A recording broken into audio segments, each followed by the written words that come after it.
नमस्कार, आप देख रहे हैं उपम न्यूज़। इस वक्त हमारी मौजूदगी संगम नगरी प्रयागराज में है, महाकुंभ में है और हमारे साथ देश की सबसे खूबसूरत किन्नर पत्रकार एलिजा जी हैं। हम इनसे जानने का प्रयास करेंगे, इनका पूरा परिचय, इनका पूरा जो जीवन का संघर्ष है, ये क्या काम करती हैं और किन संघर्षों को पार करते हुए आज ये पूरे देश में एक चर्चा का विषय बनी हुई हैं। डेडलॉक चलाती हैं। डेडलॉक क्या चीज़ है, डेडलॉक कैसे होता है, डेडलॉक क्यों किया जाता है, क्यों कराया जाता है और कौन कौन लोग डेडलॉक कराते हैं। पहला सवाल तो ये, डेडलॉक क्या होता है। तो सबसे पहले माता जी आप अपना परिचय बताइए, आप कहाँ से हैं और कौन हैं। जय श्री महाकाल, हर हर महादेव। मैं एलिजा बाई उज्जैन से हूँ और मैं एक प्रोफेशनल ड्रेडलॉक आर्टिस्ट हूँ। देश की पहली ट्रांस वुमेन जो एक ड्रेडलॉक आर्टिस्ट है, साथ ही साथ देश की पहली ट्रांस वुमेन जो एक जर्नलिस्ट है जी। तो माता जी जो डेडलॉक होता है ये कौन लोग ज़्यादा कराते हैं। देखो, ड्रेडलॉक जो रहता है बहुत से लोग करवाते हैं। इसमें कोई एक स्पेसिफिक कैटेगरी नहीं होता है।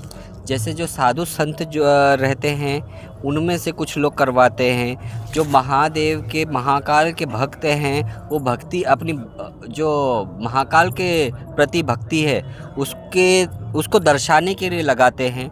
कोई जो है फिल्मी दुनिया में है, फैशन इंडस्ट्री में है, वो भी लगाते हैं।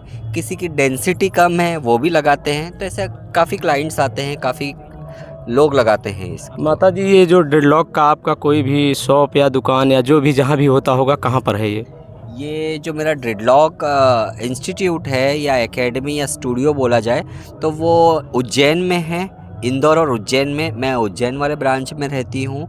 और जो हमारा इंस्टा आईडी में अगर आप देखेंगे तो ड्रेडलॉक्स इंदौर, ड्रेडलॉक्स_इंदौर करके है, क्योंकि मेरा पहला ब्रांच इंदौर में ओपन हुआ था। तो वो नाम से आपको ड्रेडलॉक्स इंदौर और उज्जैन ड्रेडलॉक्स दोनों नाम से मेरी आईडी मिल जाएगी। तो माता जी यूट्यूब चैनल पे भी हमने आपको देखा है। यूट्यूब चैनल का नाम बता दीजिए दर्शकों को जो आपके फॉलोअर हैं। जी, यूट्यूब में भी जो ये है ड्रेडलॉक्स बाय एलिजा, ये आप सर्च करेंगे तो आपको आ जाएगा। या ड्रेडलॉक्स इन उज्जैन ही आप सर्च करोगे तो मेरी आईडी सबसे पहले आती है। ड्रेडलॉक्स इन इंदौर अगर आप सर्च करोगे तो भी मेरी आईडी इंस्टाग्राम पे पहली आती है। माता जी अगर कोई सर्च करता है यूट्यूब या कहीं पर भी तो देश की पहली महिला किन्नर पत्रकार तो आपका ही नाम आता है। और दो और खूबियां हैं आपके अंदर जो ईश्वर की दी हुई हैं। एक आपके लगभग 6 फुट लंबे बाल और दूसरी जो है देश में चर्चा का विषय है खूबसूरती। तो इसको आप क्या मानती हैं, गॉड गिफ्ट है कि कुछ आपने भी इसमें योगदान किया है। नहीं, देखो जो भी है ये सब महादेव की कृपा है ना। इसको जो एक खूबसूरत अगर बोला जाए, मैं देश की खूबसूरत किन्नर तो नहीं हूँ, मेरे से काफ़ी खूबसूरत किन्नर हैं देश में। खूबसूरती देखो मेकअप से नहीं होती है, दिल से होना चाहिए, मन से होना चाहिए।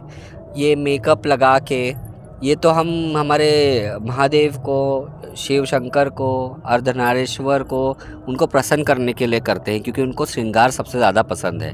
तो ये मेकअप का जो खूबसूरती है वो बस कुछ दिन के लिए है। अभी कुछ दिन में हमको झुर्रियाँ आ जाएगी, हम बूढ़े हो जाएंगे, तब तो ये मेकअप भी काम नहीं करेगा। तो इंसान को मन से सुंदर होना चाहिए। और जटाएं, तो जटाएं की जो, जैसे मैं एक प्रोफेशनल ड्रेडलॉक आर्टिस्ट हूँ जिसका लॉक्टिशियन बोला जाता है जिसको, तो एक तरीके से ये एक्सटेंशन परमानेंट फिक्स होता है।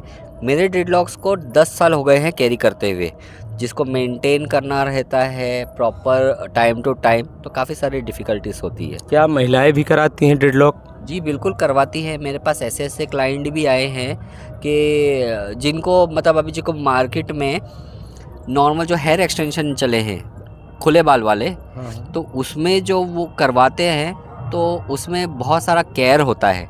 कंघी करने में स्पेशल कंघी ये पेडल ब्रश यूज़ करना होता है, काफ़ी सारे चीज़ का ध्यान रहता है। वो क्लिपिंग से लगते हैं तो कभी निकल भी जाते हैं, तो उतना झंझट इस चीज़ में नहीं रहता।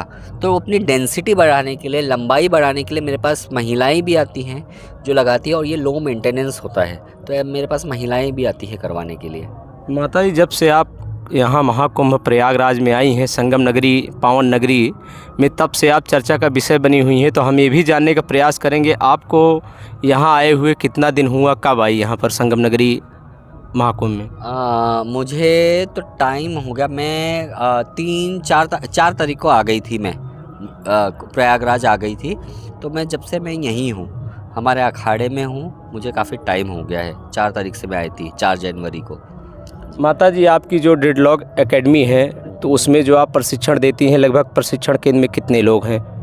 मेरे जो एक बैच होता है उसमें कम से कम 12 से 15 एक टाइम पे स्टूडेंट होते हैं। मेरे पास इंडिविजुअल ट्रेनिंग भी होती है, क्योंकि देखो काफ़ी सारे स्टूडेंट्स जो रहते हैं, जो मेरे पास ऑल ओवर इंडिया से स्टूडेंट आते हैं, तो उनके पास टाइम मैनेज नहीं हो पाता, किसी को रिजर्वेशन नहीं मिलता, तो वो एक पर्टिकुलर बैच में पहुंचना पॉसिबल नहीं होता है। तो मेरे पास इंडिविजुअल ट्रेनिंग भी होता है, जिसमें स्टूडेंट अपने मन चाहे डेट सेलेक्ट कर सकता है और आ सकता है जब चाहे वो